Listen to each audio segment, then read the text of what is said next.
The ring pass knot, also known as the circle pass knot, is a concept found in the work of Helena P. Blavatsky as a translation of the Book of Xian, which is of Tibetan origin. The ring pass knot is a circle within which are confined all of the beings that still dwell in the illusion of separateness. This separation is said to be set by the Lipikas.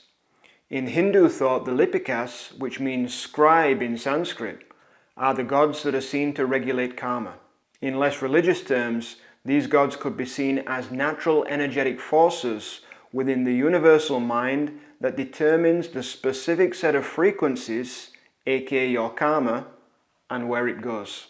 In other words, think of these like the bookkeepers that take care of the checks and balances of the universe. These celestial recorders, the scribes, record every word, deed and action that is done by man on earth. As occultism teaches, they are the agents of karma, the retributive law, and these scribes exist within you as your own universal mind. The ring pass knot must not be seen as existing as any kind of real ring or in any kind of spatial location. The Lipikas is said to circumscribe within the egg, which is the magnetic aura of the cosmic man, animal, or any object in the universe which has form. It is an allegory, and it is stated in allegorical language. No such place exists within nature, but there does exist the plane of matter, spirit, and consciousness. You may think of the ring pass knot as a kind of bubble around you, your aura, and that this aura is vibrating at a certain frequency based on your karmic memory and level of consciousness. Your soul carries this bubble around with you wherever you go, and it determines the dimensions that you can move in and out of. But remember, ultimately, the source of the ring pass knot is within you as your own soul-mind complex, not out there. The state of the soul-mind complex determines the state of the aura, and this is always being updated by the accumulation of new karma.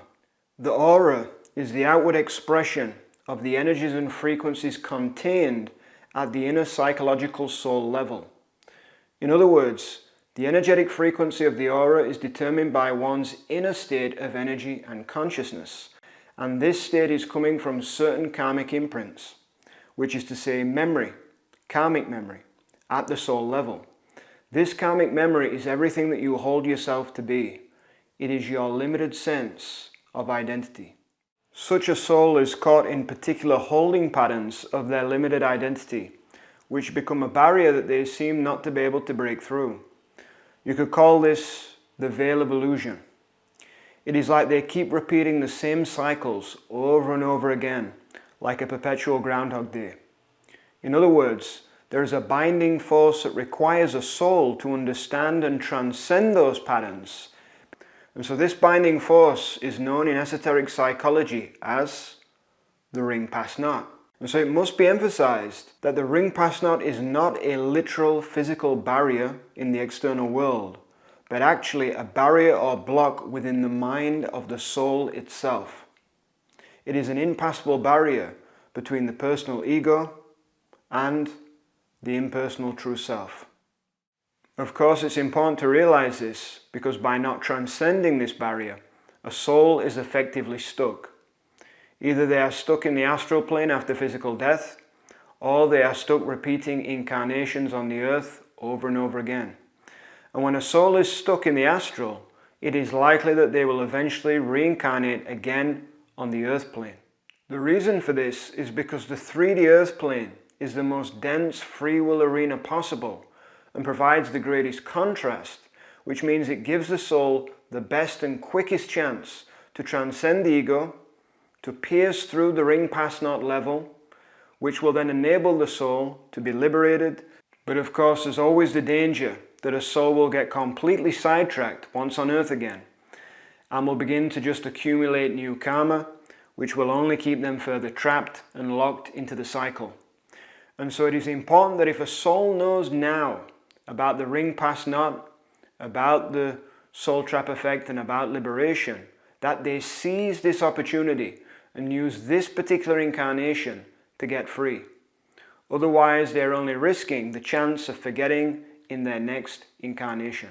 Now can you see why souls have been incarnating for thousands of years, if not millions of years, and only a small amount have been able to free themselves? Because it's a tough old game, right? The soul needs to awaken and to master themselves to be free. You may have heard the saying before that we can only perceive what we are the vibration of. So if a soul is within the lower ring past naught frequency level, they will literally not be able to perceive the ultimate truth and therefore become free. This lack of consciousness and frequency leads to the soul trap effect. The soul trap effect is the appearance of a soul being stuck in certain limited cycles. Of course, they're not really stuck, but they will unconsciously create that effect. And this effect is a result of confusion and a lack of self-mastery. In other words, when a being has not realized their impersonal infinite self and have not developed mastery over their mind and their desires, they will naturally wander astray, with the astral mirroring to them their confusion, their desires, in which they will get escorted back into the appropriate matching dimension, which could be the earth. This is where we must understand that the law of mirror not only applies in physical life or in a dream while sleeping, but also on the astral plane. The law of mirror states that what we see and experience is created by what we think and feel in our hearts. In other words, if we still have confusion about who we are and we still have desires for the earth plane, then we will attract those appearances, those experiences, to match that in order for it to play out. This could be in the form of another disincarnate soul, or even just the appearance of one, encouraging us to go into the light and reincarnate back on the earth. Remember that as the infinite self, the universe is taking its cue from you.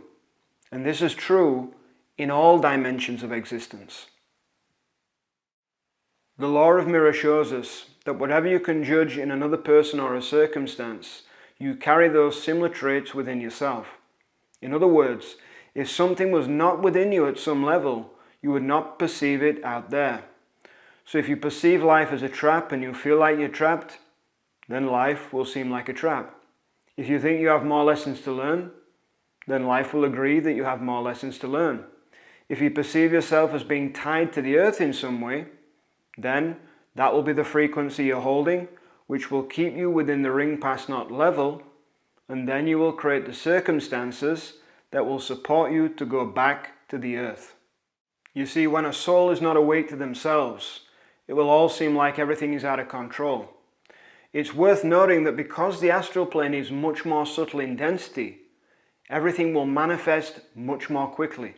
And this is where it's important to have mastery over the mind. Just like in a dream, whatever is in your heart and mind will appear quickly. So if a soul is not prepared by not doing the right work, by not awakening, by not achieving self-mastery, then the whole experience could be too fast and too overwhelming to direct it. And of course, this will likely lead to forced reincarnation. It has often been reported by remote viewers that when physical death happens, most souls are usually confused, disorientated, and end up going into the tunnel of light. Following this, they then begin to lose all of their memory of any previous incarnation. Often people may have the thought, you see, that when you pass that you're going to be very clear about things, you're going to be able to have a clear choice.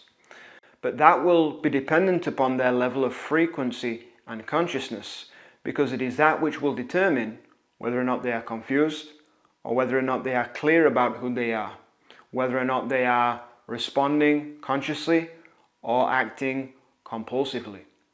In other words, if a soul is still within the ring past naught level of the personal ego self, then it is that which will compulsively determine what happens next. The Lipikas, the bookkeepers of karma, are tightly connected to the personal ego level and will do their work accordingly based on the laws of vibration.